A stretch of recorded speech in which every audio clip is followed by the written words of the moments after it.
Greetings, ladies and gentlemen. My name is Matt. Welcome back to Matt's Monster Marathon. Now, today, I want to talk about a fun little game that I love that is on both Switch, PC, and mobile devices, in case you want to try it out. But I'm getting a bit ahead of myself. Give me just a moment, and I'll show you what the game is on screen here. And about 3, 2, 1, and there it is, MonMusu Gladiator. This is a very, very interesting game in the weirdest sense. So when you start it up, after you get through the little splash art on the beginning, you'll see this screen. That's Comet. Hi, Comet. She's kind of like your player stand-in guide. But you press the actual start button to begin with it. There's the buy packs to get more stuff. Encyclopedia, growth history, options, title, don't matter really. But we're going to split this video into 4 categories, really. It's not all that difficult. It's just 4 major things. So let's get that started, shall we? To begin with, our 4 categories are as follows: characters, gameplay, items, and an example. So, the Dragonute, one of the 2 starting characters. I personally prefer Dragonute over the other one, just because I think she's a lot more fun. She gets a lot more interesting moves.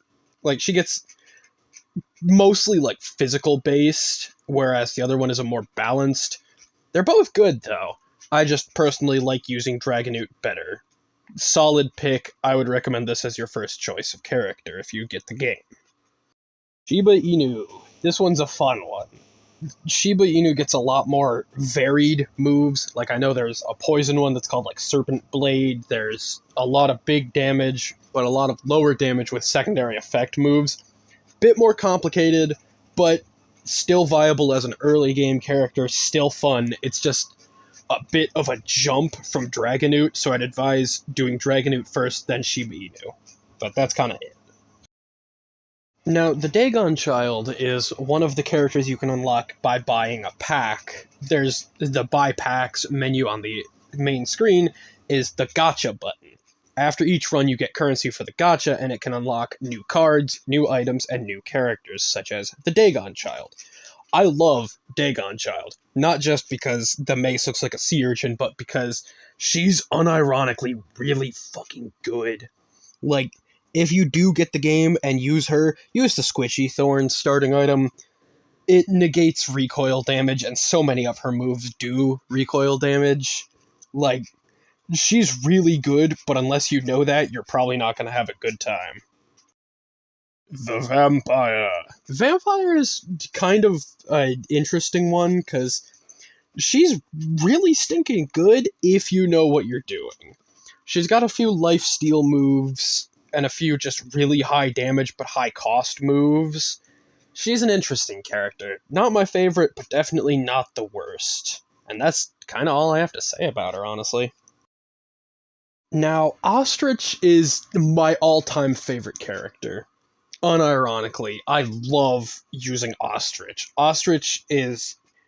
There's a few moves that do recoil, and a few moves that have insane power but low accuracy. The best way to describe Ostrich would probably be the Gambler's character. The gambler with a cheat. The cheating gambler.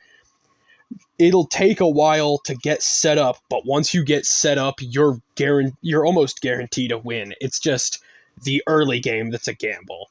Ostrich, though, very fun. Use the spear, though. The spear makes it so much more worth it, so much better. That's kind of it for the Ostrich, though. I love using Ostrich. Speaking of love, it's the Lamia. Lamia is interesting because if you see on the starting skills, there's Charm. Charm makes your opponent unable to act, but gives them a boost of their, essentially, mana, their SP. It's another gamble character, but less so than Ostrich. Ostrich is gamble in the first half, win in the rest of the game. Lamia is gamble every battle, but Lamia gets a lot of high damage moves, so she's worth gambling, honestly. That's a terrible sentence. You're up against the wall, and no man on earth can make it fall. This is Big Blue. Big Blue is a little broken, because your two starting artifacts decide how you want to play the game. The basic one just gives you insane health boost when you get health boosting items, and the other one just gives you immense attack and special attack buffs. Big Blue is just kind of a menace no matter what. Great character. Also, I love the design. Speaking of menaces, Moby Dick is kind of like if Big Blue was traumatized and decided instead of going to therapy, she would use that trauma as an excuse to burn the world to cinder and watch from atop of a mighty throne as it burned down around her. Moby Dick is just kind of Big Blue, but stronger, like a Pokemon Mega Evolution, almost. Moby Dick is great character. It does not take much to learn how to use her, and once you learn, you will not stop using her. She's very broken. Slime's just kind of a gimmick fighter, honestly. She gets a lot of moves that inflict poison, and then I know there's at least one move that just gives her insane bulk, like insane defenses for a bit. She's just kind of... The best way to describe her is gimmick. Secondary best way, poison. That's all you really need to know. I have conflicted feelings about Evil Eyes, because, I want to like you. Your design is cool. But I hate using Evil Eyes. I don't know if it's just because I haven't used her recently and I've gotten better cards and whatnot, but the first and last time I used her, I lost the run in, the first rank, which is not an easy thing to do unless you're intentionally losing. But I want to like Evil Eyes more. I'll probably go and do an Evil Eyes run after this video and be like, oh yeah, she's great now. But Evil Eyes is an interesting character. That's really all I can say. There are a few other characters, but I'll leave those for you to find if you choose to play the game. For now, though, we're going to start talking about how the gameplay actually works. So, if you would please direct your eyes. Once you choose your monster girl and give her a name, as well as choose your difficulty, you will be directed to this screen. This is the main part of the game, and from here, I will begin to discuss the details of how the game works. Over here, you will see a little diagram of your monster girl, but above her, you will see your items. These are the various artifacts you collect. You can press on them to see what they do. We'll come back to those, though.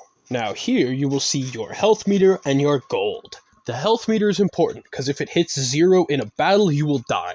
If it hits 0 on the board from an event or a red space, you'll be fine, but the second you hit battle, you're gonna be in danger. The gold is important because there's various shops and events that can take that can take gold, but give you either items or a health boost or more cards. Gold is important to have, but we'll get into that again later. Over here, you will see your stat spread. Your love, your health, attack, defense, special attack, special defense. There's different terms for it, but those are vaguely Pokemon terms, and most people know those. So, you'll see the numbers go up based on the cards, and if you ever forget the terms, usually it has the little icon next to it. So there's a fun way to remember it. Now, down here, you'll see your hand of cards. These are very important, so I'm going to go into more detail on them. Now, the cards themselves have the description of what they do underneath, but up top you'll see these little numbers. Now, these numbers are very, very important because they correspond with your movement. All across the little line, there are various colored spaces. Gold is just kind of money, blue is neutral, purple is event, red does damage. There's other detailed ones like little shops, little parks, little mountain waterfalls, and then there's the Colosseums. I didn't get a picture of it, but the Colosseums are where you take part in battles, and these are very, very important, but also can be sidestepped if you have enough movement on your cards. They are entirely optional, but they do give you various rewards, such as a set of a few cards. Usually it's it's 2 options of 3 groups of cards of varying numbers. Gold, usually a rather large amount. This is your primary way of making money in this game. And then Unfortunately, I didn't get a photo, but sometimes they will give you items. Now, depending on your difficulty, it may not give you items, but typically in the lower difficulties, it does. Now, what are a few examples of those items? Let's see. The adamantine spider. This is really good. Sometimes you'll get items with stat boosts. Sometimes you'll give you items that just boost your stat boosts of training cards. Sometimes you get items with beneficial effects like that. I love the lantern. Sometimes you get items with double effects, a stat boost and a healing boost or whatnot. Sometimes you'll just get a stat boost like the red-colored mushroom. You never really can know. That's enough yammering away from me, though, so how's about I do good on the promise from earlier and show you something cool? Ladies and gentlemen, may I present to you a just about 4-minute clip from the end of one of my runs, showing you how the game works, and let's say, without commentary even. I hope you enjoy this short video of the game and of its potential, and I hope this may persuade you to try the game out. Without further ado, let's get into it, shall we?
I think that should just about do it, honestly. That's kind of all I really wanted to show you. I hope that little clip kind of convinced you to give the game a shot. I really like it, and I hope more people try it out, but that's just me. Now, if you'll excuse me, I think somebody had a little too much candy and is in need of a nap. What am I ever gonna do with you, my little one? Be good people, folks, alright?